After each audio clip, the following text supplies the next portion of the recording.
Okay, we have Evelyn from Takwa. We have Perkins from Domahinko. Peter from Kumasi. Wisdom from University of Ghana. Herman from Aflao. Good to have you. Annie from Ashorman. Good to have you join us as well. Let's keep it coming. If you can hear me loud and clear, please go on the text platform, type your name and type where you're joining us from. Jonathan from Kasua. Ruth from Domipela 2. Bubune from Ho. Good to have you join us. Simon from Kumasi. Lovely to have you join us as well.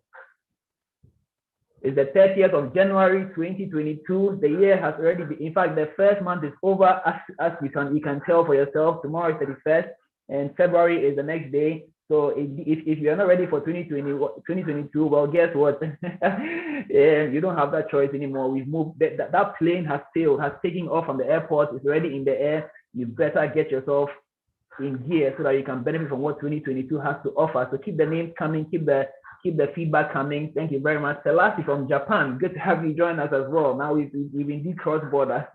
In fact, we've crossed oceans and we are all the way in Japan. Good to have you joining us as well, all of you. You're welcome once again to this evening's presentation, this evening's conversation. I choose to call it. It's indeed a conversation because we are going to talk.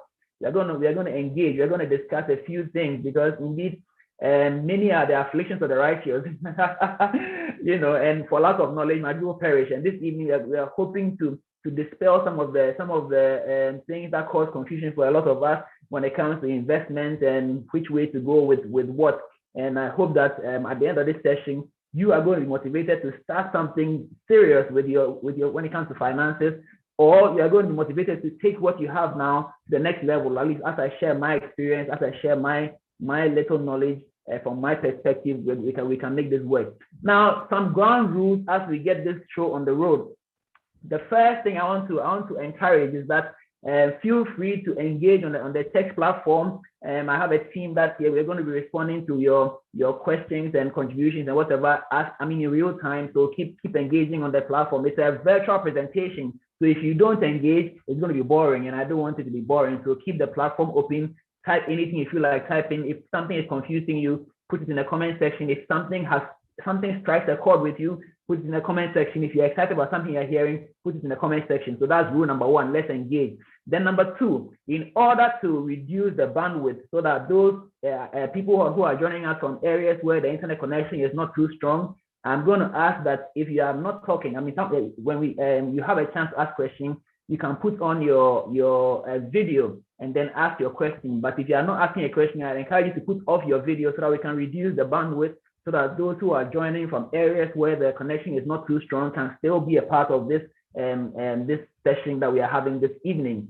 So those are the two ground rules. Thank you very much. Now, who's ready for us to get started? If you are excited to hear what we have to share this evening, go ahead and drop your favorite emoji in the comment section. So let's do that. If you're excited about what we are going to be discussing this evening, if you're excited about the fact that we are live this evening, go to the text platform and then drop your favorite emoji, and let's get the show on the road. Great. Okay then. So we are going to get started. We are already 10 minutes into our time, so we are not going to waste any more time. We are going to dive right in. Now, I'm going to be switching between my screen and my face so that you can see me that I'm still here. You already know the topic that we are discussing this evening. We are talking about before you start investing. Let me quickly share my screen so you can see it one more time. Before you start investing. There's been a lot of talk about investment. There's been a lot of talk about savings. There's a lot of talk about finances. There's been a lot of promise when it comes to 2022. I know the past couple of years has been trying. Has been difficult. 2019 was okay. Then getting to the end of 2019, that thing called COVID, it reared its head. We went into lockdowns. Economy started crashing. Our very economy in Ghana did not. We were not spared the impact of COVID. A lot of things went down. People lost their jobs. People had to depend on their savings accounts. In fact, a lot of things have happened, and currently they say we are in the recovery phase, and indeed we are in the recovery phase. But what does that even mean? What does recovery even mean for a lot of us as we are here today? Because if we approach the new year, this year 2022, with the same knowledge, with the same effort, with the same activity that we did in 2020, 2021, or much earlier, the result is not likely to be any different. And so we need to start this year with a different kind of approach, a tried and tested approach, something that's going to get us to achieve the goals that we have set for ourselves. And I do hope that you have set a goal for yourself. I know many of us may have given up on certain goals, New Year resolutions, and all of that. I have been there. There was a time that I never set New Year resolution because I was like, what's the point? If I set the goal, it's not even going to happen. So why waste my time? I'm just going to put pressure on myself and get an offer. How many of you thought like that? I mean, if you thought like that today, let's all repent so that we can make it to heaven. Amen. But this evening, we are talking about before you start investing, which means that even before you consider putting your money or putting your resources somewhere, there are things that you as a person need to consider before we start doing any of those things. I'm going to start first by sharing a story, the carpenter and his hammer. This is a story I'm going to share with you, the carpenter and his hammer. And at the end of this story, I'm going to ask for your opinion about what it is that you think or where you find yourself. These are two carpenters, so there's carpenter one who is called Kofi Asare. Now, Kofi Asare has a hammer. And then the second carpenter is Kwabena Eduse. Kwabena Eduse also has a hammer. I mean, you would not be a carpenter if you do not have a hammer. So, I mean, obviously, once you're a carpenter, you must have a hammer. And these two guys all had hammers to help them, fabricate go about their duties. Now, Kofi Asare's hammer, to him, Kofi Asare's hammer is his lifeline. What that means is that Kofi Asare sees the hammer as the defining tool for his profession. And so Kofi Asare can never be seen without his hammer. But here's the thing, because the hammer is his lifeline, Kofi Asare hardly uses the hammer. He's very careful how he applies the hammer to create the things that make him a good carpenter. So that's Kofi Asare. Now, Kwabena Eduse, on the other hand, sees the hammer as a tool. The hammer as a tool to get him to achieve his goal of constructing a table and a chair. And so Kwabena Eduse uses the hammer in whichever way it needs to be used for him to achieve his purpose, which is that the creation of that table. If you came to these two, and this is a question to you, if you had a contract for these two guys, first of all, the first question I have for you is that which of these two carpenters would you give the contract to, knowing their background? Would you give the contract to Kofi Asare, the guy who sees the hammer as his lifeline? Or would you give the contract to Kwabena Eduse, the one who sees the hammer as a tool to achieve his goal? Which of these two are you going to give the contract to? Now, I'd like to see some responses in the comment section, so please go ahead and drop your response. Let's say Kofi Asare is A, and then Kwabena Eduse is B. So are you going to give the contract to A, the lifeline hammer, or B, the tool hammer? Who are you going to give your contract to? Let's see some responses in the comment section. A or B? It's pretty simple, right? A or B. Let's get going. A or B. Kwabena Eduse, that's B. All right. Wow, it looks like Kwabena Eduse is winning. This is interesting. Okay, now A is coming up strongly. Okay, let's keep it coming, guys. Keep it coming. Now remember, you cannot be on this call and not participate in these things, because that's why we are here. We are here to challenge ourselves. We are here to learn. We are here to stimulate our minds so that we can leave here ready to face the world, because we have actually, we have a different perspective. Okay, it looks like B is winning, and I agree. B should win. Why? Because if you see the hammer as a lifeline, it means that you, like I described, the description was quite clear. You are not going to apply the hammer in the way it needs to be applied so I can get the results you need to get.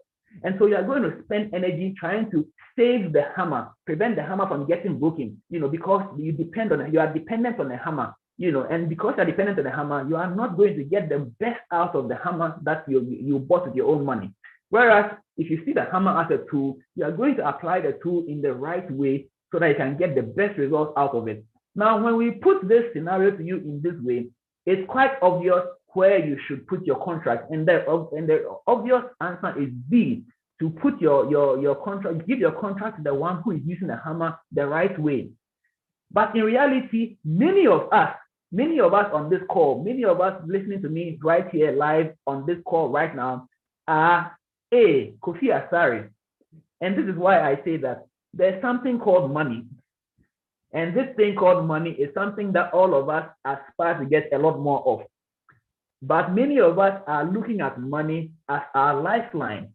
Many of us see money as the thing that makes us who we are, the thing that it's going to transform our lives. Many of us see money as our how do I put it? Many of us see money as our gold, when in reality, money is a tool.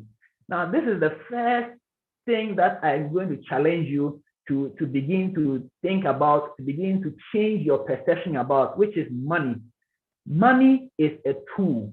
If you fail to see money as a tool, you are not going to use money the right way. And until you're able to use money the right way, you're not going to get the right results out of it. Money in itself does not have any inherent value except that which we ascribe to it. In other words, we all came together as a people and we decided that we are going to ascribe a certain value to a certain paper. So in Ghana, we have the red paper that we have ascribed a value of 1 Ghana cedi to it. So that the paper itself is not significant. It is the value that we have ascribed to it. When we see that red paper with a certain six heads on it, and then there's a line in the middle, and on one hand there's a cocoa tree or something on the other side, then we say that is then a 1 Ghana cedi note, and that 1 Ghana cedi can be able to buy X amount of groundnut or X amount of water. We ascribe that value to that money. And so when you realize that you have ascribed the value to that money, then that money or that paper cannot be superior to you. And so you need to be superior to that paper so that you can then apply that paper the right way and get the right results out of that application. This is a mindset shift that needs to happen before you can be able to do what needs to be done with that paper. Case in point, if you were at the airport, you had just got a deal. You had to fly to Kumasi to sign a deal worth $1 million. You have to go and sign a deal for $1 million. Now, you got the news an hour ago. So you quickly jumped into an Uber and you rushed to the airport. You got there just in time for the last flight. But unfortunately, that last flight is full. The last flight is full and it's about to take off in the next hour, which means that you cannot make it on that trip. Now, if you don't make it on this flight to get to Kumasi tonight, there's no way you'll be available at 7 a.m. to sign the contract tomorrow morning. And so you are desperate.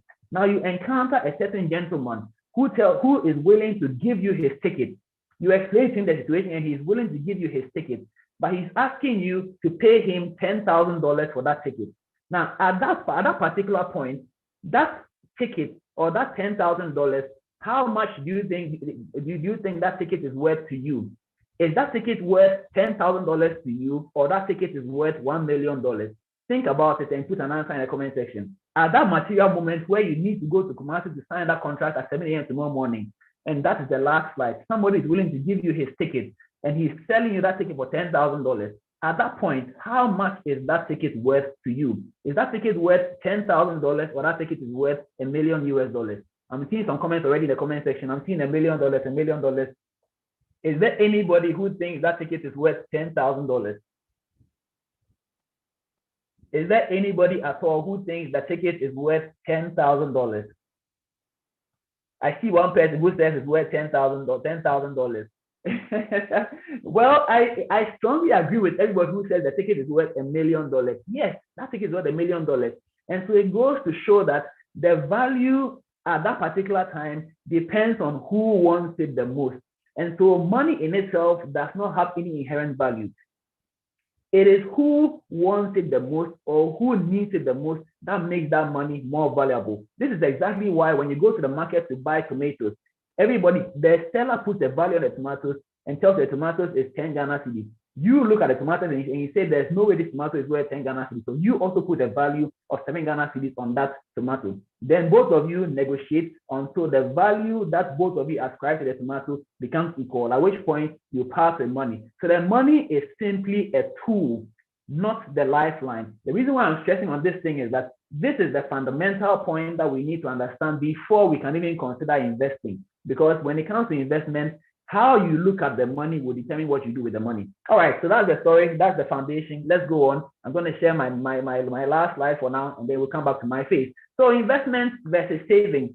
We need to be able to define what we are doing so that we don't get confused, because what you can define, you can modify. What you cannot define overwhelms you. And at this point, if you have not picked up your pen and made some notes already, I think you really missed a few points already. So if you have your pen and paper ready, or if you have started making notes, go ahead and type a yes in the comment section so I know you are with me. Those of you who have not yet started making notes, you can still type a yes, because we know that it's virtual, so nobody can confirm whether it's true or not. So just type a yes, so that we can move on.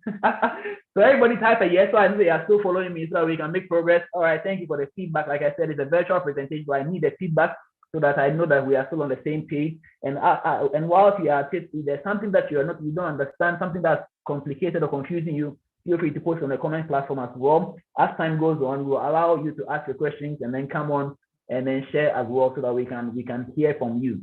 Okay, thank you very much. Now let's make progress. So investment, savings, first of all, are they the same thing? I mean, the question obviously, by the way I pose the question, it tells you automatically that they are not the same thing. So let's just move on. They are not the same thing. Unfortunately, many of us on this call, many of the people that I engage with, many of us think they are the same, and we consider them the same thing. We treat them the same way. So there are people, for instance, who have who put their money into treasury bills and they call it their savings, or they put money in their savings account and they call it their investment. People interchange these terminologies all the time, and that has added to the confusion. Indeed, one of the very things that makes it even more confusing when it comes to savings is the fact that savings accounts from banks tend to have interest paid on it. So when people start paying interest on the savings account, it creates the impression that it is also a form of investment, when indeed it is not. In fact, I dare say, and this is a very bold statement I'm going to make, I dare say that on this call right now, there are many of you on this call have more money in your savings account than you have in investment. Many people on this call, many of the people I engage with, they tend to have a lot more money in their savings account than in investment, which is one of the worst things you can do for yourself. So if you learn nothing at all from me today, I'm telling you right now that if you have money in savings account, go and move it. Please do not keep money in your savings account, because it is a waste of time. It is a waste of resources. You are just, and the only person who is benefiting from your money being in a savings account is the bank owner. And so if you don't own the bank, don't put your money in a savings account. So if you don't learn anything from me, let's take that from me this right now. Okay, so by definition, what is savings? And the definition is so simple. Savings refers to money that a person has left over after they subtract their consumer spending from their disposable income over a given period. In other words, if you have 1,000 Ghana cedis as income for the month, and your spending is 700 Ghana cedis at the end of the month, that means that 300 Ghana cedis is your savings. That's all. So that's what savings is. This definition is on Investopedia, and so it's a simplified definition to help you understand what savings is. And an investment is an asset that is created with the intention of allowing money to grow. Now this is the definition of an investment. And once you hear this definition, it comes back to the original question that I asked, because the original confusion that I posed, which was that savings accounts are giving interest, which technically means that your money is growing. But in order not to get too technical, there are technicalities that you have to understand, because if your money is growing at a rate that is lower than inflation, or that is lower than depreciation, it's really not growth at all. And so that is why it is imperative that you don't leave your money in a savings account, because there is no savings account that will give you a return that is more than inflation, which means that in a natural sense, if you left your money in a savings account, that money will lose its purchasing power. Now, at this point, let me be quick to add that I am neither an economist nor a finance person. I don't have any certification in any form of finance or anything. To a large extent, I'm just like most of you on this call. A few years ago, I had no idea what finance was all about, but as with everything, you can learn. And the power of learning empowers you to become a far better, far more knowledgeable person. In fact, knowledge is the only asset that adds value to other assets. And so I can speak as I'm speaking today because one, I've learned, and two, I've had experience. And so that's why I can share with you my experience, my knowledge, to help you make some decisions so that you don't go through the same mistakes that I went through. Because yes, indeed, they say experience is the best teacher, but no one said that it has to be your experience. And so, take me as a guinea pig and let's make it work, because there's potential inside of you. God has placed the potential in there. It's time for us to actualize that potential so that you and I can begin to live the life that we're meant to live. that God put us here to live. And so investment is when you put your money, or it's when your money begins to give birth. And if you have read The Richest Man in Babylon, they talk about the fact that your money must give birth. If your money is not giving birth, then it is dying. And so you must put your money somewhere so that it can give birth. And it must give birth to children who are healthy, not children who are unhealthy, because if you left it in the savings account, your children are going to be unhealthy. If you're already getting some value from what we are sharing, please type a yes in the comment section so that we can make progress.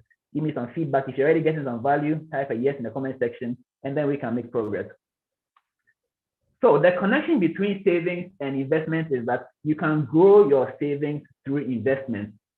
So that is the connection. You grow your savings through investment. So savings basically is the difference. I mean, you have your income, you spend some of it, whatever is left, that's your savings. And you can grow that savings through investment. If you leave that savings as it is, if you put it under your bed or you left it in a savings account, it's going to reduce. You don't want that to happen. You want it to grow. All right. So let's make progress. Now, as our topic indicates, we are talking about what you should know before you invest. What you should know before investing. That's what we are talking about. So we are not necessarily talking about investment by itself. We are talking about what you should know before investing. We are going to do another session where we'll discuss investment at another time. Tonight, it's all about what you should do before investing. So let's dive right in. All that we have said so far is just laying the foundation. Now we are going to get into the meat of the matter. So before you start investing, what are some of the key things that you need to do, or what are some of the key things you need to be aware of? There are 3 broad topics that you need to cover before you even think about investing. 3 broad topics that you need to cover, and we are going to go through that 3, and then we are going to follow up with a few other things. And these 3 broad topics, as I stress, they are broad, which means that we are going to break them down slightly. Today, we are just giving an overview. We are just giving you an idea of what is the possibilities, what you need to be doing. Subsequently, we'll dive a bit deeper with those who are ready to take it to the next level. But for today, surface things to give you an idea what the possibilities are out there. A lot of things are going on, and you need to be aware of it so that you can begin your journey properly or appropriately. Okay, so the first thing, and I hope you are making notes, because this information, I didn't get it for free, but I'm giving it out for free. So if you don't make notes and refer to them, you're going to affect my soul. So don't affect my soul. I beg. Let's make it worth it. So the first thing you need to do before you start, you even think about investment. The first thing you need to do, the very first thing you need to do before you even consider investing, is to know what you have now. What do you have now? How many of you on this call right now have ever calculated your net worth? If you are on this call right now and you have ever done that calculation, your net worth, please type and give me an I in the comment section. If you have ever calculated your personal net worth, give me an I in the comment section. Let me know those of us who have actually calculated our net worth before. I see one person has calculated their net worth before. Indeed, I'm not expecting a lot of people to type I. I'm expecting a very few people to type I. And most of us, even those of us who type the I, it's probably because when we're opening an account, we went to the bank to open an account and they asked us that question. And so we had to take our time and then try and see if we can calculate put something on paper. That's probably why we calculated our net worth. It is not usual for us to calculate our net worth, because indeed that's not how we were brought up. Many of us were brought up to view money as evil. In fact, we see it in how we describe the so-called rich people around us. Every time a rich man is mentioned, many of us think negative. Oh, this man, he must have got his thing from drugs. Oh, that man is a crook. Oh, that man. Our first reaction whenever money is mentioned is a negative reaction. It is unconscious. It's because that's how many of us were brought up. And so we never take time to actually calculate our net worth. In fact, for many of us, we have never even heard the term net worth in relation to ourselves. Whenever we hear net worth, we are discussing people like Elon Musk, people like Bill Gates, people like Kwame Despite, etc. We have never heard we have never considered ourselves worthy of a net worth, and so we have never done that calculation. But guess what? If you don't know your net worth, you don't even have the right to start investing because if you don't know where you are now, it's kind of like you are going to school. You want to go to SSS. You cannot just get up and appear in SSS. There must be some foundation. There must be something that they are going to assess you based on. So they will tell you whether you are going to, in Ghana, they're going to tell you whether you are qualified to do science or you are qualified to do general arts or visual arts or vocational or whichever. So you need to calculate your net worth, so that you can then leverage on that net worth and know where you want to get to. If you don't know where you are now, you cannot tell me where you want to get to, because where you are now will determine how much work you need to do to get wherever you need to go. And so calculating your net worth is very, very important. Now, there are two things you need to be aware when it comes to your net worth. The first one is your actual net worth. What is your actual net worth? And basically, without going into too much details, your net worth will be how much, or the assets you have. An asset is anything that when push comes to shove, you can sell it and get cash for it.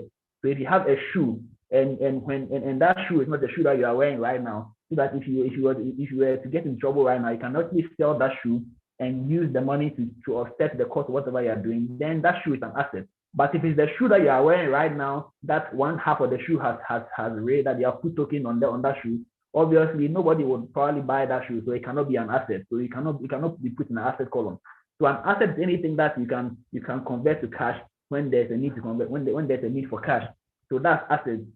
Then liability is anything that is taking cash from you right now. Let's say you are going to borrow something, or you bought a machine and you are paying the machine small. Until you finish paying that machine, that payment is a liability. So your net worth would be the difference. So your asset minus your liability. Whatever the answer is, that's your actual net worth. Then, so that's actual. Then the second one is the estimated net worth. Now, there are several ways of calculating your estimated net worth, but personally, the estimated net worth is even more important to me than the actual net worth, because the estimated net worth will tell you what you should actually have, what you should have. And the calculation that I am using right now, there are several, like I said, there are several ways of estimating your net worth. The one I use right now, I'm going to give you the formula. So please take your pen and write this down, because you're going to have to do it for yourself, because it's very, very important. And here's the formula. It is your age times multiplication, as in your age times your annual income. So if your age is, you are 30 years old, the age is 30. Your annual income, that is your salary times 12. So if your salary is 10,000 Ghana cedis, multiply that by 12. Or if you have your salary as 1,000, but you're also doing some side business that gives you 500 Ghana cedis a month, that means your income is 1,500 Ghana cedis. Then multiply that by 12. So that's your annual income. So your age times your annual income divided by 10. The figure you get is your estimated net worth. Please, if you need me to go over this, please let me know, because this is a very, very important formula, important discussion that we need to have, or that we are having. So if you understand if you got the formula written down, please type a Y in the comment section. If you got the formula locked down, type a Y in the comment section. If you didn't get it, okay, I'm already seeing some comments. So let me go over the estimated net worth. The estimated net worth, in fact, let me just type it in the comment section myself. So it's your age times annual income divided by 10. I'll put it in the comment section. Your age times your annual income divided by 10. So if your age is 25 and you earn your income for the month is 2,000, that's when I say income, I'm talking about your salary plus your side business plus your gift from your parents or whoever. When you put all of that together, every month you are getting about 2,000 Ghana cedis. Multiply that by 12. And when you get that figure, so that's 25 times whatever figure you got divided by 10. And what you get is your estimated net worth. So let's say that your estimated net worth is now 100,000 and since you are dealing with CDs, so 100,000 CDs, that's your estimated net worth. One may ask, what is the importance of this estimated net worth? Well, here's the thing. And this information I'm sharing with you is a research back. I mean, there's a book called The Millionaire Next Door. Now, in the course of this discussion, I'm going to drop a lot of books. I'm going to share a lot of books. I've already given you Richest Man in Babylon. I'm adding a second book, which is The Millionaire Next Door. These are books that you should look for and acquire for your library. It's going to change your life. If your estimated net worth is, let's say, 100,000 Ghana cedis, then when you actually did your actual calculation of your net worth, where your asset minus your liability, and you got, let's say, 50,000 cedis, it means that your estimated net worth is higher than your actual net worth. If you find yourself in such a situation, then it means that you are an underachiever of wealth. It means you're an underachiever of wealth. If your estimated net worth is more than your actual net worth, it means that you are an underachiever of wealth. On the other hand, if your estimated net worth is lower than your actual net worth, which means that you're actually worth more than you're supposed to be worth, then it means that you're a prodigious accumulator of wealth. I'm going to type it up in the comment section to help you as well. So prodigious accumulator of wealth, under accumulator of wealth. Those are the two people that we are talking about here. Now, and this is very important. It does not mean that if you're an underachiever of wealth, it does not mean that you are doomed to fail. It does not mean it doesn't mean anything at this point. It just means that you are now aware. You are now aware of where you are and where you can be. The reason why I mentioned that the estimated net worth is very important to me is that it tells you that people of this age, people of the same age as you are, 25 years old, who are earning about the same amount of money, 2,000 Ghana cedis, are saving that much money at the end of the year or at the end of the period of 100,000 or whatever the figure that is there. So people just like you in similar situations are able to do that. And so if you are not able to do that, then it means that there's something that you are not doing right. And the reverse is also true. If people who are at this age and at this income level are able to save this, and you are doing far more than that, then it means that there's something you are doing right that the people are not doing. And so knowing your estimated net worth helps you to know where you should be, so that if you are above it, then it means that whatever you are doing, continue doing it, because it is definitely the way to go. If you are not yet there, then it means that you are doing something wrong and you need to up your game and get to what you need to do. Now, it looks like somebody is mistakenly taking over my thing. So give me a minute. Let me sort that out.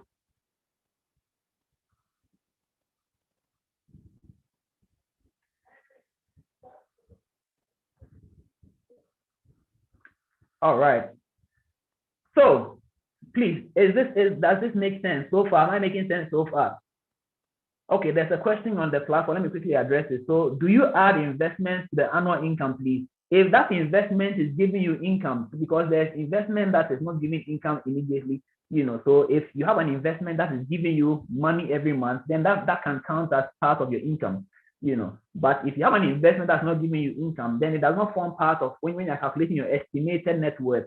But that investment will form part of your actual net worth. Now, like I said, I don't want to go too deep, because this is a virtual engagement, so I don't want to confuse everybody. There are more detailed analysis for these things. We can do that on a one-on-one session, But for today, understand that there's something called estimated net worth and there's actual net worth, and there's a relation between the two. If your estimated net worth is higher than your actual net worth, then it means that you are in a category of people who are known as underachievers of wealth.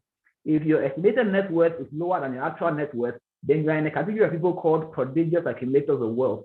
If you are in that category where you are a prodigious accumulator of wealth, it means that you are doing something that most of those in your category are not doing, and so that's why you are far ahead of them. So keep doing it. In fact, step it up so that you can get ahead of everybody. If you are in the category of underachievers, it means that you are not doing what everybody else is doing. That's why you are down there. So do the right thing so that you can come up and overtake and get to the top there. That's the information I want you to understand. And you see, I'm sure by now you're understanding why you need to have this session before you even start investing. Because if you don't know where you are right now, how do you know how seriously you should be considering your investment? How seriously you should be tackling your investment life? You see, many of us just go through life like we we make it seem like it's cool to have an investment. Oh yeah, I invest, I have treasury bill, I have this. But why do you have? What are you trying to achieve? You need to know so that you can push it there. So we are still on number one. We haven't even gone far. Number one is, what do you have now? So under number one, we have your net worth. So you need to know your net worth. Number two, and it's still under number one. So let's say A is your net worth. B, your mindset. Do you have the right mindset to even start investing? Do you see money as a tool, or you see money as a lifeline? That is the mindset. If you don't have the right mindset, you are not ready to invest, because you cannot put money in investment and then go for it the next day. You cannot put money in investment and go and pick it in 2 months' time. That is not an investment. No, you need to have a mindset that is long-term thinking, a mindset that sees the bigger picture. Many of us, again, you see, there are a lot of cultural undertones that we need to break. We can't break them on this session right now, but we need to broach the subject so that we are all aware that there's a cultural perspective to all this discussion that we are having. Many of us are brought up to think subsistence, like subsistence farming. You have a backyard farm, you grow some tomatoes, you grow some mango, and then it's for you and your family. That is subsistence. Many of us are brought up to think about me, myself, and I. We don't look at the bigger picture. And so when we are like, when you are putting up your building and there's no gutter in the area, we just channel some the water, and once the water is able to go beyond our wall, we are fine. Whether my neighbor gets mud in their house, it doesn't concern me. When we go to a place and they say this is the waterway, we just put our building there because it's for me. My family needs a place to sleep. The waterway, I build there. Whether the water will climb over my house, whether the water will go to my neighbor's house, it doesn't matter to me. That is how we are brought up the same culturally. It's a socialization thing we need to break eventually. If you take a politician, people are put in a position of power, and all they can think about is themselves. How can I enrich myself? Because the culture or the way we are brought up is to think about me, myself, and I. Many of us do not have the capacity, or no, we have the capacity, but we don't have the presence of mind to think about the bigger picture. And so we are always interested in the here and the now. What can I benefit from? How can this benefit me? And this mindset will not help you if you are trying to accumulate wealth, you are trying to create wealth. You see, because if the mindset is wrong, you are going to obviously put yourself in the wrong kind of investment products. You're going to put yourself in the wrong kind of groups, and you're going to get burnt. You are going to probably involve yourself in a men's goal because you want quick cash, because in your mind, you want money now. It's a mindset. Many of us have been through that. Like I said, we've all made mistakes, and then out of those mistakes, we've got wisdom, and we've read and we've learned, and now we've realized that the thing, it's not everything that meets the eye that we must accept. There are deeply rooted things that we need to tackle. And the way we are brought up is one of those things. And the thing is, if we don't fix these problems, we are going to teach our children the same things, and they are also going to continue that lifestyle, which is why people who, you take the list of the most successful businessmen, and majority of them are not Africans, because they were brought up in a different mindset, a different mentality. So we as a people need to check ourselves and ask ourselves, how come we have all the resources? How come we have we have the right temperature, we have the right climate, and yet we are not able to do much?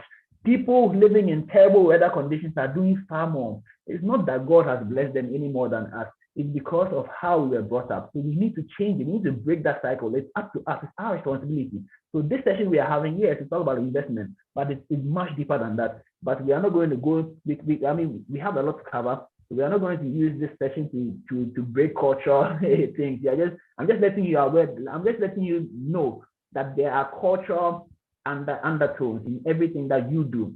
And until you recognize it, until you are aware of it, and begin to consciously, emphasis on the word consciously, begin to adopt more proactive approach to your own life, the result is known. You are not likely to be successful. It is a known fact. If you continue doing things the same way that you are used to, the way your parents did it, the success will not find you. It is not about prayer. It is not about fasting. There are principles that have been established from time immemorial by who? God himself. And that's the thing. God himself established these principles.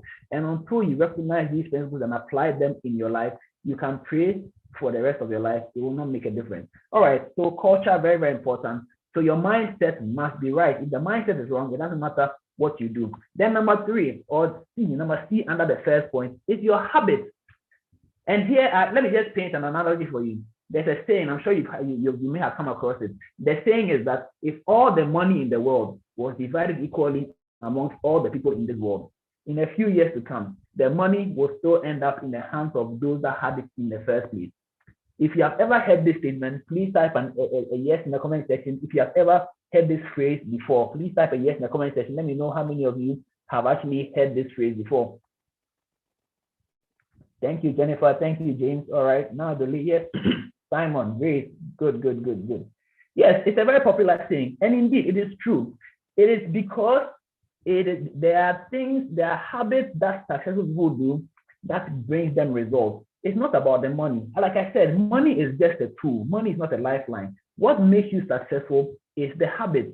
Are you aware that if you took the richest people in this world right now, the list of the richest people, the billionaires, right, and you took that list and you analyze that list, there are as many billionaires who got there by themselves as there are people who got there through inheritance.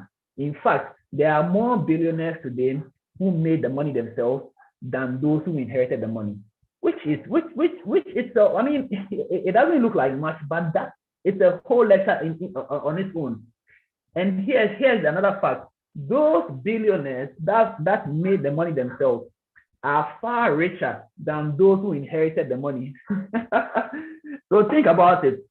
On the list of billionaires right now, there are more billionaires who made their money themselves. In other words, they are first generation billionaires. There are more of them than those who inherited their wealth. And those who made the money themselves are far richer than those who inherited the money. But here's the thing. I thought that if you had money, if money was given to you from childhood, you should obviously be far richer because you didn't start from zero. I mean, you started with a silver spoon. So automatically it means that by the time you go, you should have a gold or platinum or diamond spoon in your mouth. But the data is telling you that it doesn't work like that.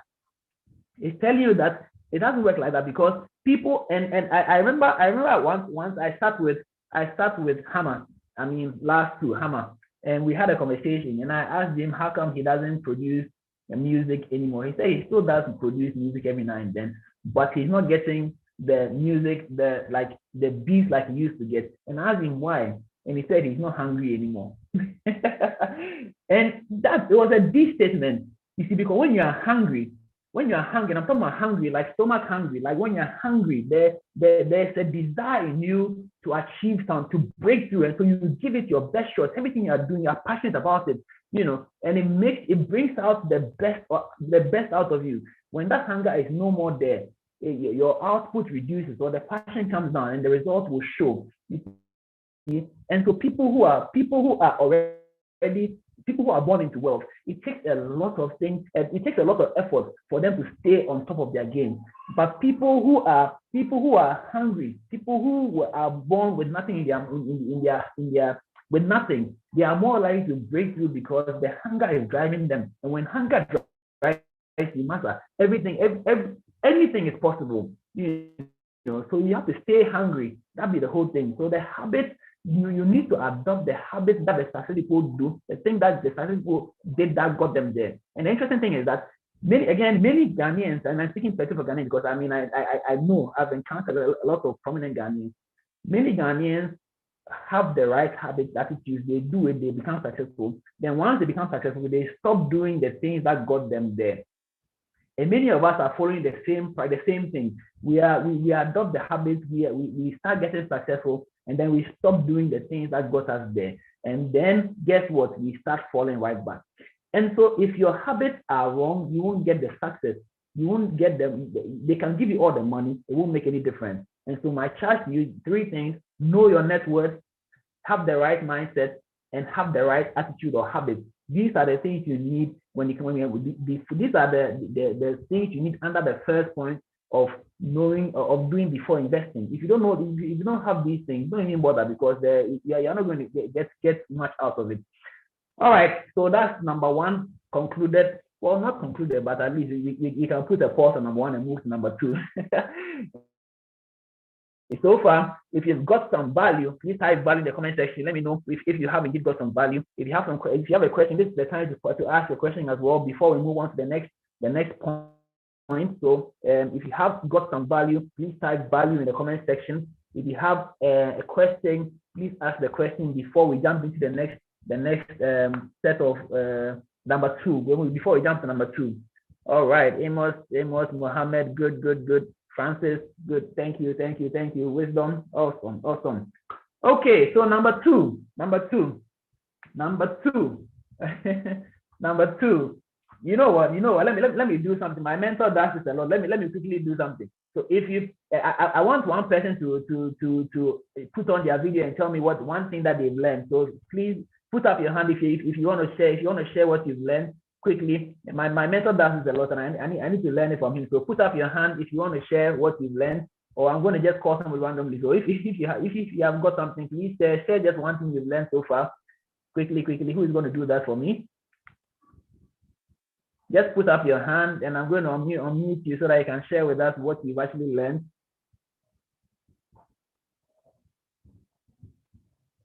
Anybody?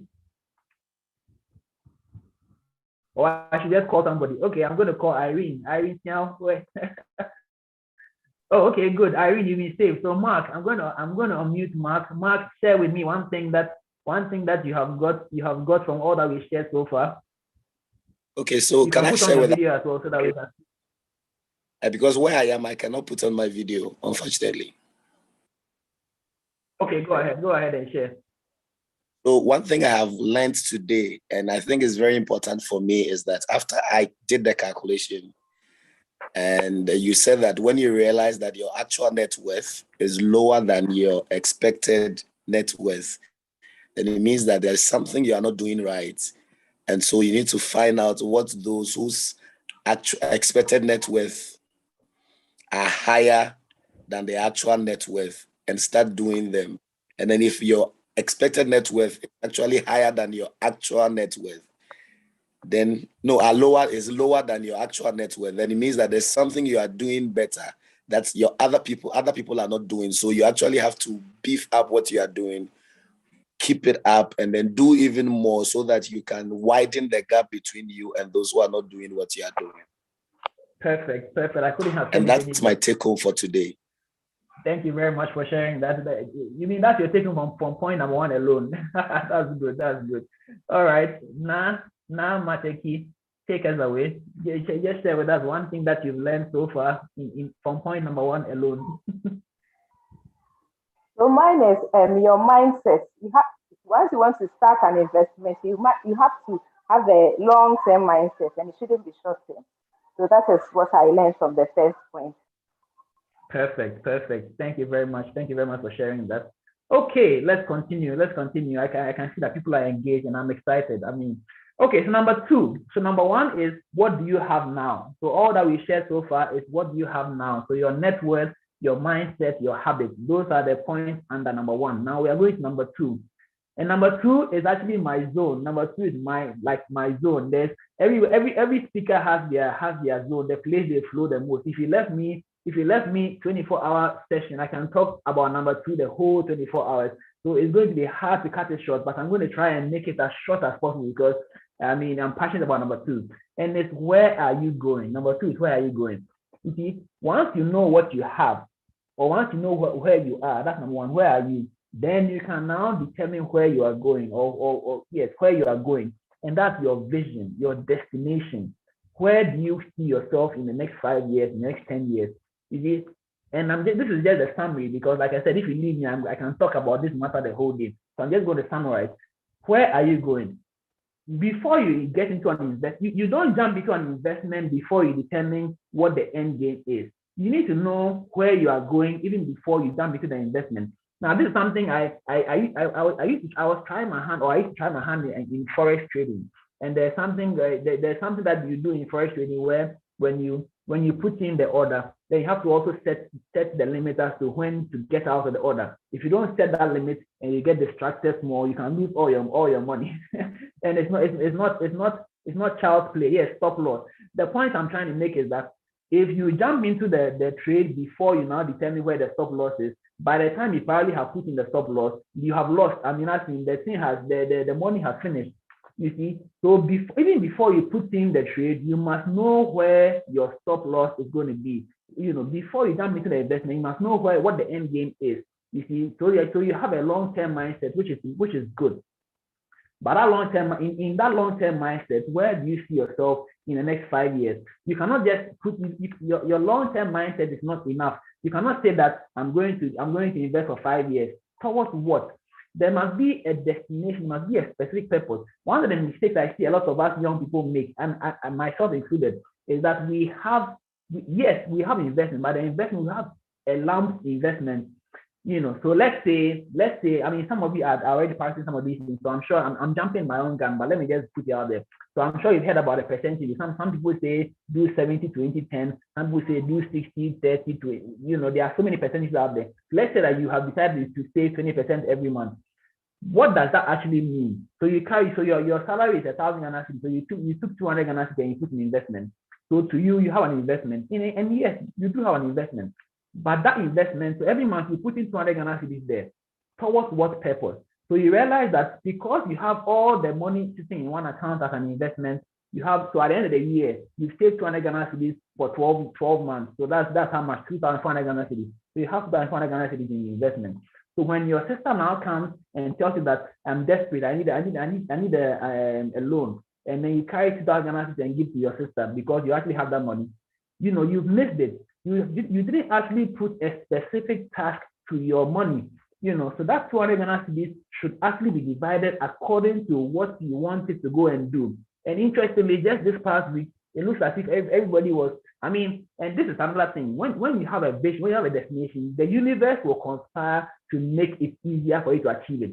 So once I had my date set, I'm going to have this session today, 30th, and we are going to talk about things you need to do before investment. This week, every time I have put on the radio, there's a session on investment going on. In fact, I had the opportunity to listen to for Christine Mante like 3 times this week alone. I don't know how come. It wasn't in my plan, but it's like I put on my radio and he was on it. I put on TV and he was on it. I went on Facebook and he was there. I'm like, Abba. It's like the universe was just trying to make it easy for me to have this session. And he made it very simple. There are 5 areas of your life. There are 5 areas that you need to focus on when it comes to investment. And these are 5 areas that your investment, that's 20%, so that's 30% you are putting out, you have decided to commit to investment. It must service all these 5 areas. You understand? I'm not going to give you all of them, but I'm going to give you an idea. Retirement should be there. The fact that you are 25 doesn't mean you shouldn't plan for retirement. You should plan for retirement. It should be part of your investment. You should have your house, the house that you intend to build or buy. It should be part of your planning. Your chilling should be part of the planning as well. You don't just get up and chill anyhow. You must plan for the chilling. All these are things that are going to tag your investment money to. So that if you decide that out of my 200 Ghana cedis, I'm going to put 100 cedis in my retirement. I'm going to put 50 cedis in my chilling. I'm going to put 20 cedis towards my house. So that at the end of the day, and of course, charity, I'm going to put 10 cedis towards charity. So when your sister came in and said that I need money to go and do X, Y, Z, your retirement money is off limits. You cannot give that retirement money to your sister. Your house money is off limits. You cannot give that house money to your sister. Your chilling money is off limits in quote. This one I'll put in, this particular one is in quote because that one you can sacrifice. And then there's charity money. So if you are now to decide to help your sister out, which of these investment portfolios are you going to take money from to help your sister? Obviously, it's going to come from your charity pot. And you can decide to sacrifice entertainment and add it to the charity pot so that I can help my sister because it's good to help. But you're not going to take money from your retirement to help your sister because that money is for a specific purpose. But the mistake many of us make is that all our investment is sitting in one account so that when you look at the account, you have 10,000 Ghana cedis, you're excited. Wow, I'm rich, I have 10,000 Ghana cedis. Then you begin to live loosely because you have 10,000 Ghana cedis.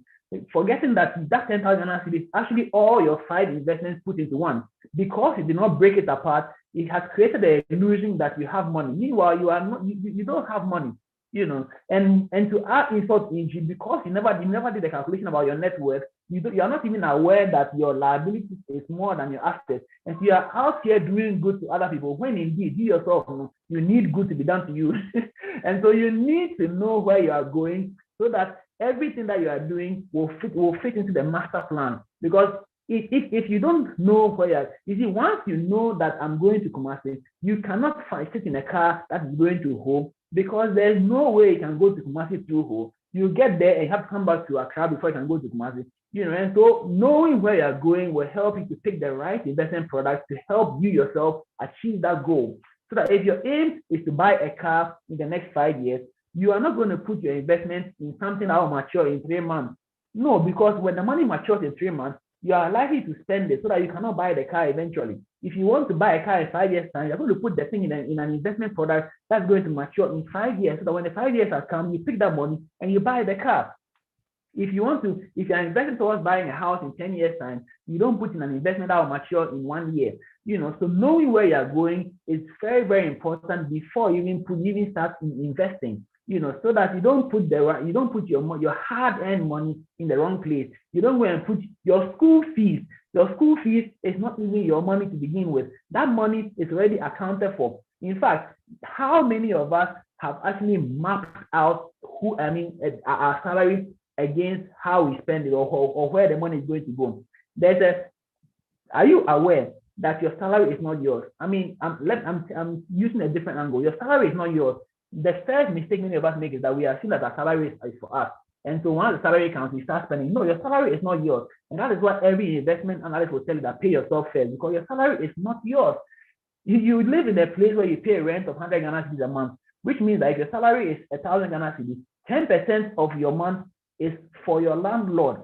And so if you work 20 days a month, that means that when you go to work for 2 days, you are working that 2 days for your landlord, because your landlord is taking 100 Ghana cedis from you. So 2 days is for your landlord. Then you buy a phone credit of 200 Ghana cedis a month. It means that another 4 days is for if you are working for MTN or Vodafone. So that money is not yours either. If you send 100 cedis to your parents or to support in the house, another 2 days is gone. So if you don't do this mapping, you don't even know exactly how much of that money belongs to you. And because you don't know how much of that money belongs to you, you are spending the money anyhow. No, that's not how we do it. The first thing you do before, when you go and sit down in a negotiation table and they give you your salary at the end of the month, you need to map that salary to what it's supposed to do. There are 2 ways of looking at it. You can either map it towards the expenditure, or you can do the calculation and say that I'm saving 20%. So you take out that 20% now. Then whatever is left, you do management. Ghanaians, we know how to manage things. So you take out your savings, your 20% now. When the salary hits your account, bam, you take out the 20% and put it somewhere. Then whatever is left, now we are going to battle with life. So you live within your means. The book Richest Man in Babylon will tell you that a man must live within his means. You must live within your means. It's not a suggestion, it's a command. You must live within your means. You understand? And once you're able to do that, then you can now begin to plan properly. So, like I said, there are 2 ways. You either match to the expenditure, or you take out the payment for yourself, and then you and life will battle whatever is left. It's discipline. We'll talk about that shortly. You see, so without a destination, your speed is useless. Many of us are in a hurry, but we don't even know where we are going. Why are you rushing to? You need to have a destination, so that then when you're in a hurry, when you're rushing, you know that I'm rushing to go here. Because if I want to have $1 million in my account by the time I'm 40 years old, this is what I need to do. I need to do X, Y, Z, because I have a target, $1 million by 40 years. And that target is smart, specific, it's measurable, it's achievable, it's realistic, it's time bound. Smart. You have to set smart goals. Then you work out your salvation towards that smart goal. Make it happen for yourself. It's possible. I'm going to rush through the rest of the thing because there's so much information, and I want to give you a gist very so that I can leave this session and go and think and process, so that you realize that there's potential inside of you. And the reason why that potential is not manifesting is because you yourself are not learning. You have not acquired enough knowledge to make that potential a reality. And guess who suffers at the end of the day? It's you and those that are coming after you. Because whatever you do, you are going to leave a footprint. People are going to come and follow your footprint. If you are excited about where your footprint is going, then fine, that's good. But if you are not excited about where your footprint is going, then understand that those coming behind you are going to be in a worse situation than you are right now. So make sure that you are leaving footprints that are taking them towards a destination that is worthwhile for you and yours. All right, so that's number 2. Like I said, for number 2, I can spend a whole day. So I'm going to leave it here. Basically, have a destination. Where are you going? What are your goals? What is your vision? Why are you saving? So that you can when you are after you have taken that 20% and you are struggling to make ends meet, you look at the goal, and the goal motivates you to keep going. If you don't have a goal, it's easy to give up. But when you have a goal, you stay. The goal keeps you focused, and then you can proceed appropriately. So let's go on. Number 3. When you have assessed yourself and you know where you are now, and then you have decided where you are going, now we can talk about how you are going to get there. So you don't put the cart before the horse. You don't just get up and start investing when you have not gone through the process of determining where you are and where you are going. After you have done that, now you can determine how you can get there. And at this point, I'm going to give you some two strategies that two broad strategies. Like I said, I'm not giving you any specifics on this particular call. I'm just letting you know that these things are happening, and these are strategies that I got when I read the Millionaire Next Door. So again, go and find that book. It's a very valuable addition to your library. 2 ways of building wealth, and this is something that the average millionaires do. There are 2 ways. You either have an offensive strategy or a defensive strategy, or you apply both. Offensive or defensive, or both. So now we are doing sports, right? Now think about it. What is the job of the defense? What do defenders do in football? Tell me in the comment section. What is the job of the defender? What does he do? Any feedback? What do defenders do? What do defenders do? Anybody?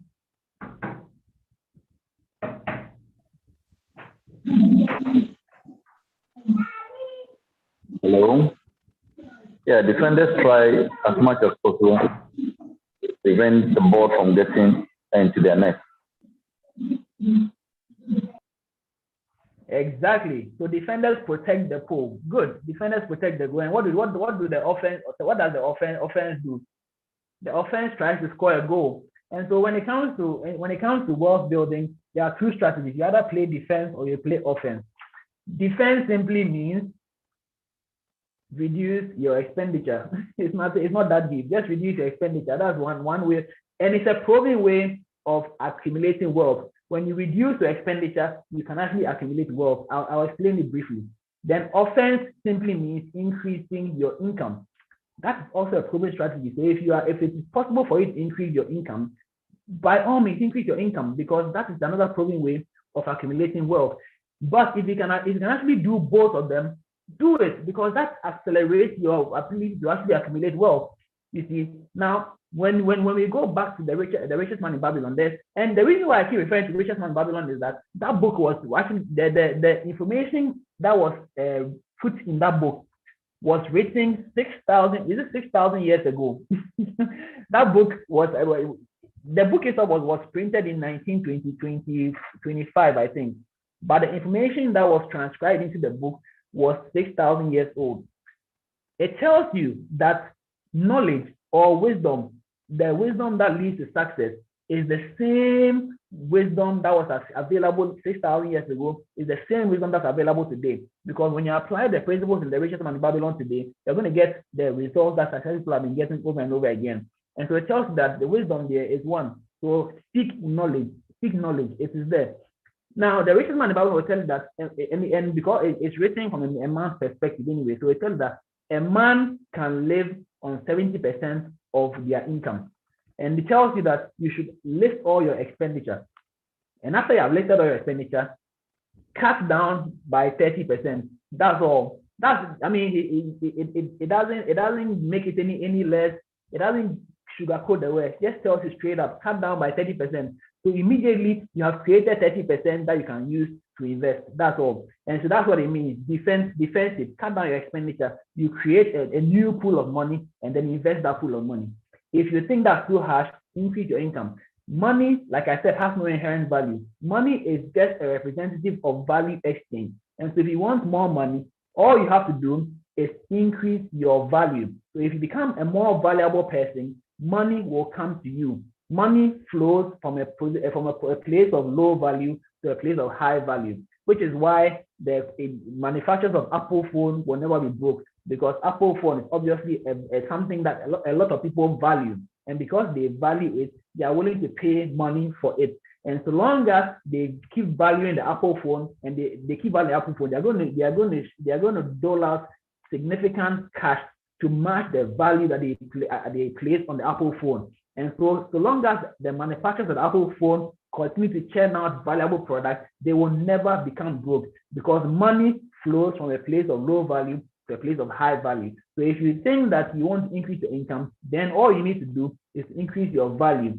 The typical way that you can increase the value that many of us are aware of is by going to school. So that's why a lot of people go to school to get more degrees. And in Ghana, when you get a degree and when you get an additional degree, automatically your salary goes up, And so that's one way of increasing your value. But you and I know that the people who innovate, people who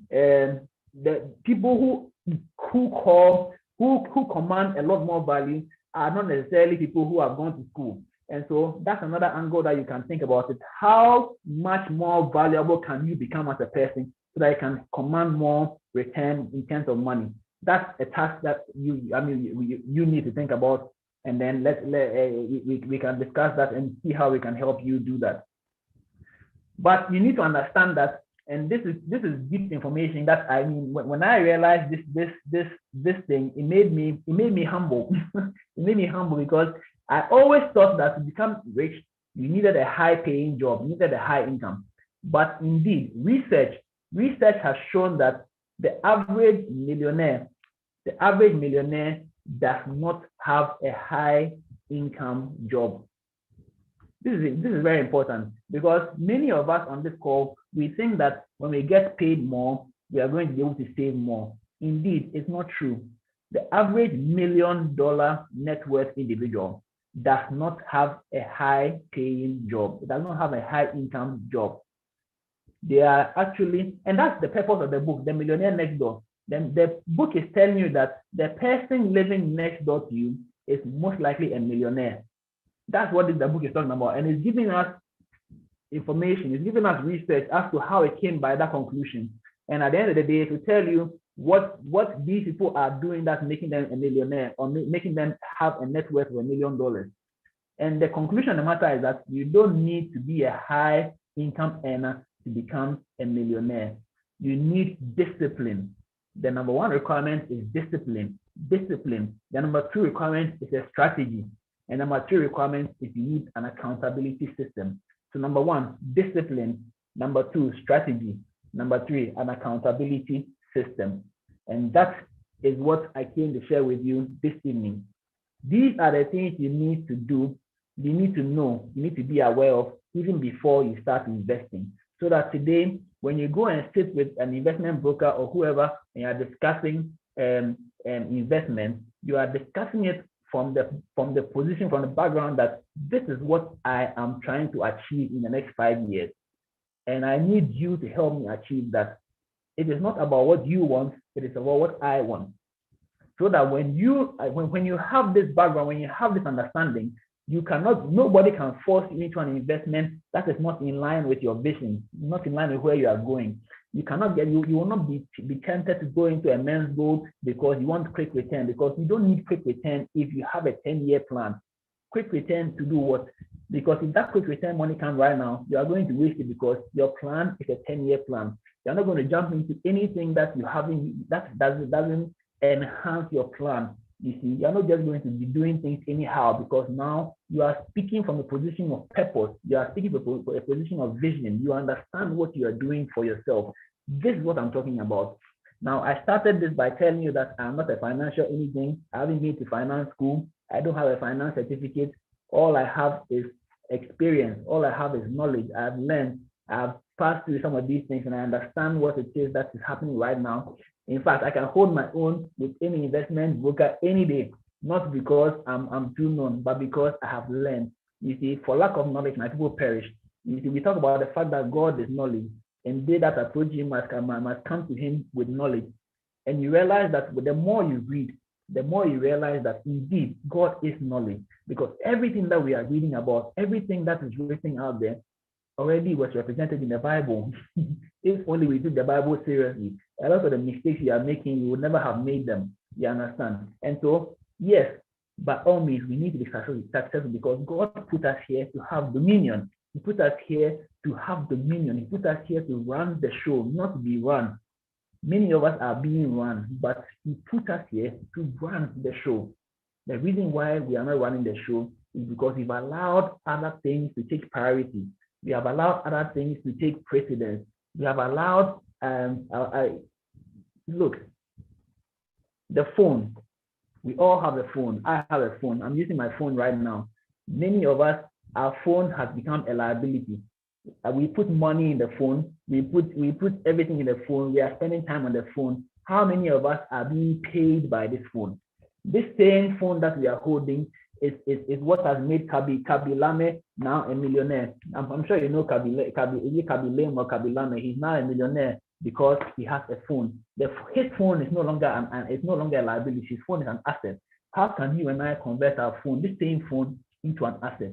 It is by learning. It is by applying the wisdom that we have learned, not by just sitting down and allowing everybody else to take advantage of us. Because when you buy credit, MTN gets paid. When you jump on Facebook, Mark Zuckerberg gets paid. Everything you do on the phone, somebody gets paid. Everybody else gets paid by you using your phone, except you yourself. And so that's what I'm telling you this evening, that your phone can become an asset if only you know how to use it or you know what to use it for. And knowledge is the only asset that can add value to other assets. So why don't we look for knowledge so that we can then do what needs to be done the right way? At this point, I'm going to pause. If anybody has any questions, please, this is the time to share, to ask a question. If you've learned anything from this session that we've had, please put up your hand and then give me one or two things that you've learned from this session that we've had this evening. I'd like to hear from some 2 or 3 people. So please put up your hand so that I can unmute you, then you can share with us what you've learned.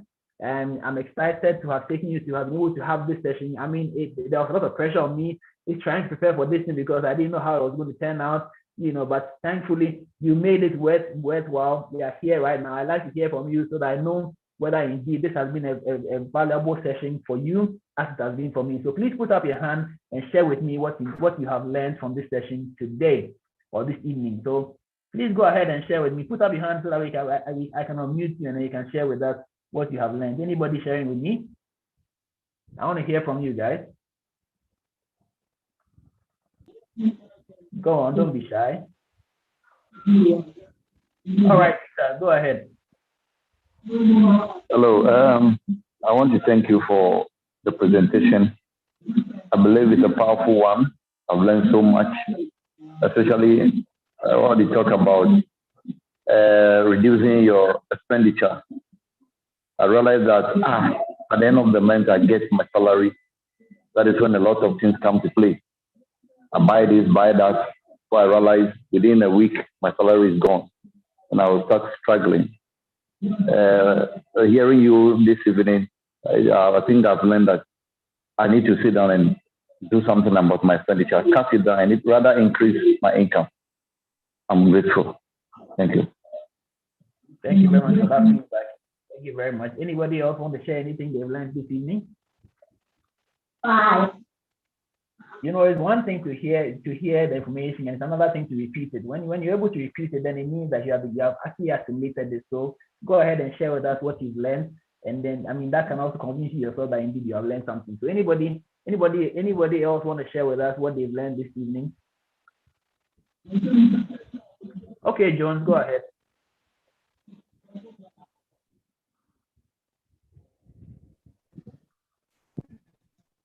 The 3 strategies, which is discipline, strategy, the 3 principles, which is discipline, strategy, and have an accountability system.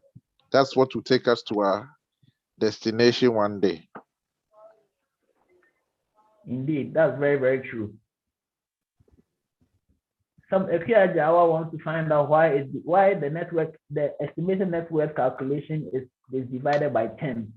Well, there's a whole science behind why it's divided by 10, but that's a bit beyond this session. So what I'll tell you to do is to find the book Millionaire Next Door. It's actually quite popular. People sell it on the street all the time. So find the book.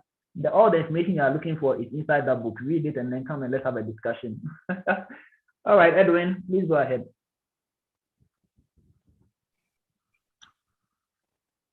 Thanks so much for the wisdom and in the presentation. So my takeaway is that the salary that you earn is not for you. So once the salary comes, pay yourself first. Decide whether it is 10% or 20%, and you remove it and send it into a separate account. Then the landlord and MTN and the rest can also take theirs. That's my takeaway. Thank you. Thank you very much. Thank you. And indeed, the salary is not yours.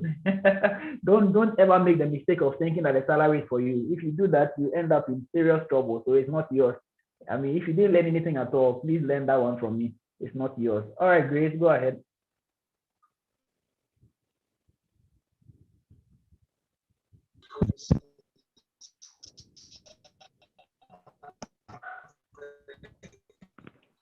Hello, Grace. Can you hear? Can we? Thank you for the opportunity. Great. All right.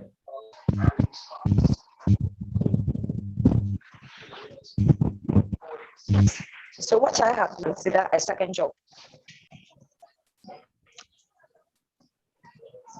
Hello, Grace. Can you repeat what you said?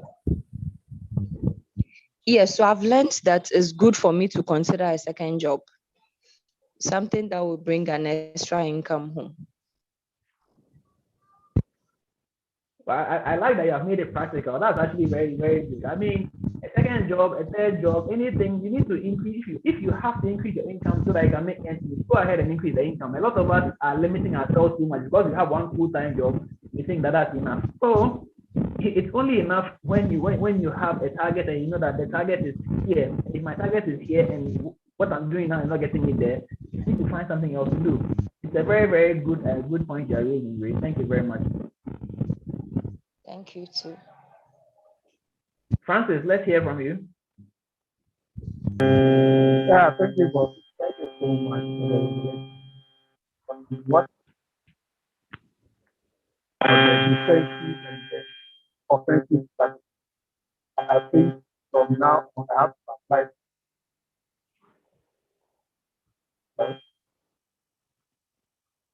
All right, Francis, I had a part of it. You mentioned that you are going to apply the offensive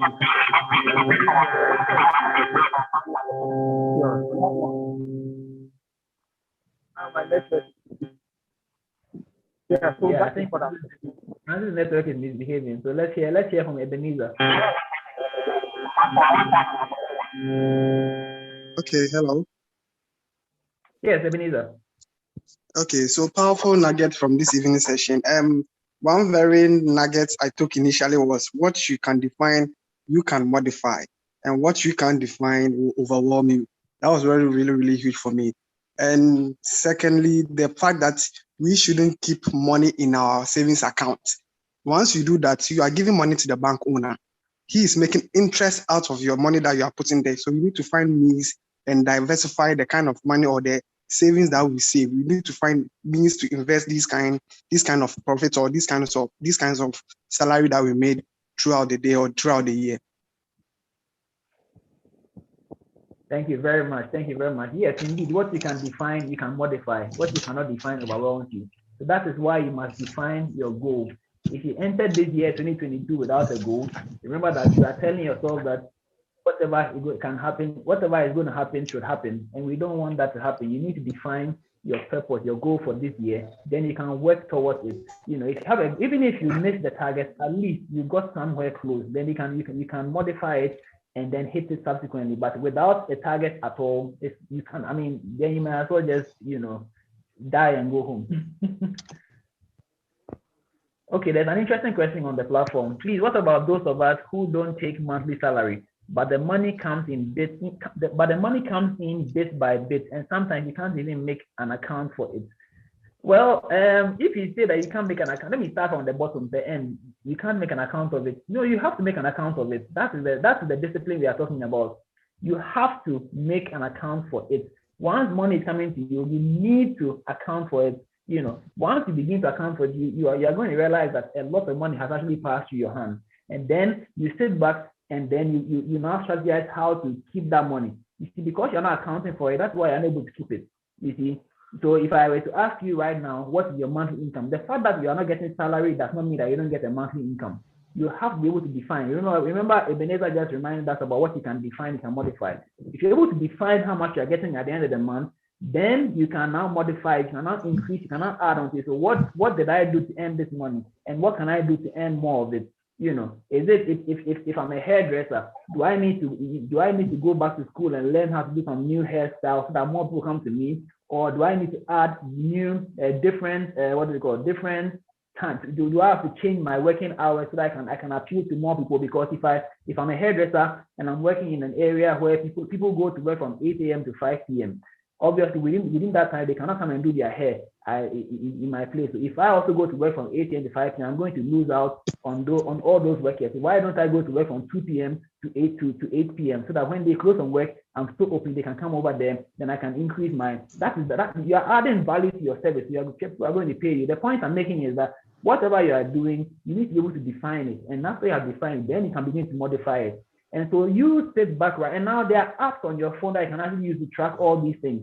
So every time you download any of these apps, once money hits your account, you record it, and don't be, let me just skip in. Don't be too quick to modify.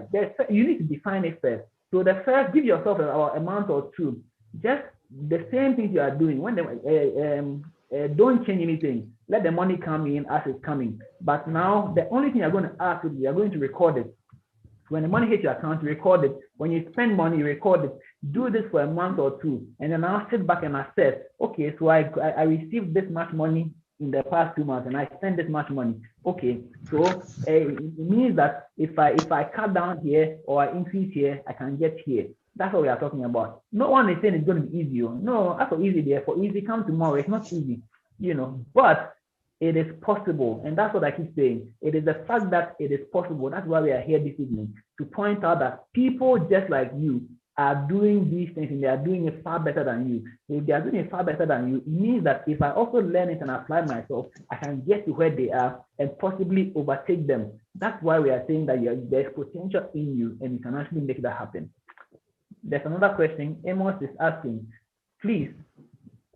Well, Amos' question has appeared though. Okay, yeah.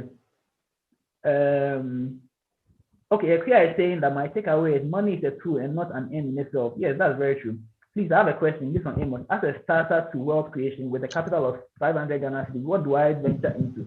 Well, this question is beyond our topic today, but we will tackle it eventually. I mean, I'm going to share some information afterwards, and then we'll come back to it. Then Emmanuel is asking, please, is it that we need to have a separate investment account for retirement? Yes, the simple answer is yes. You must have a separate account for all of them. Separate account, and by account, I don't mean a bank account. You cannot invest in a bank account. That's another lesson that you need to understand.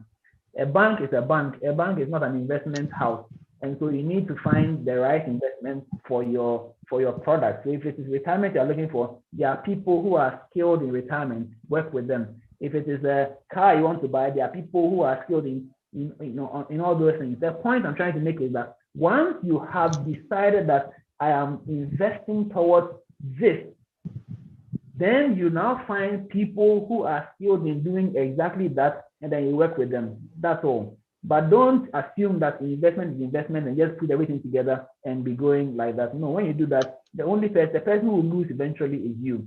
All right. Okay, so we've gone 30 minutes beyond our time. So let's quickly wrap up. I mean, this session has been very, very, very, very thought-provoking even for me myself. There are a lot of things we couldn't talk about because of time, and also because of other things. When you start talking, a lot of the ideas start flowing all over the place. It doesn't matter how prepared you are, or other ideas will creep in, and it makes it difficult to end the session. But we need to end it so that people can continue to do whatever they want to do. And so we are wrapping this up. Thank you very much for showing up. The impact series is something that I'm doing, the project I'm doing. I mean, I've dreamt about it for a long time, and I finally actualized. This is the first one that we are doing this 2022. January, we are going to do a second. In fact, the idea is to do one every month at the end of every month. And so there'll be one done end of February as well. We take another topic, maybe related to investment, related to, I mean, something that the information we shared. So those of you who joined this session, we are going to be part of the email list. So just check your email, information we shared, and then you can have access to it. If you got value from this session tonight, do check it out. I mean, somebody's asking for the recording. Yes, the recording is available on my YouTube channel. So go to my YouTube channel. You have access to the entire video on my YouTube channel right now, Kelvin Owusu. Just find it on YouTube, subscribe, and then pick it up from there. It's not even edited, everything is as it is. All right. And so don't miss next month's session as well. Of course, yeah, I mean, I do coaching as well. I mean, I'm a coach, I'm an entrepreneur. So those of you who are interested in coaching, you can link up with me. Of course, the coaching is not free, so keep that in mind. But of course, I mean, I understand it's not out of this world as well. So, but we can definitely do something together. Thank you very much for being here with me this evening. We are going to achieve so much together. We're going to push the boundaries in 2022. Have a lovely day, guys. Stay blessed. Peace.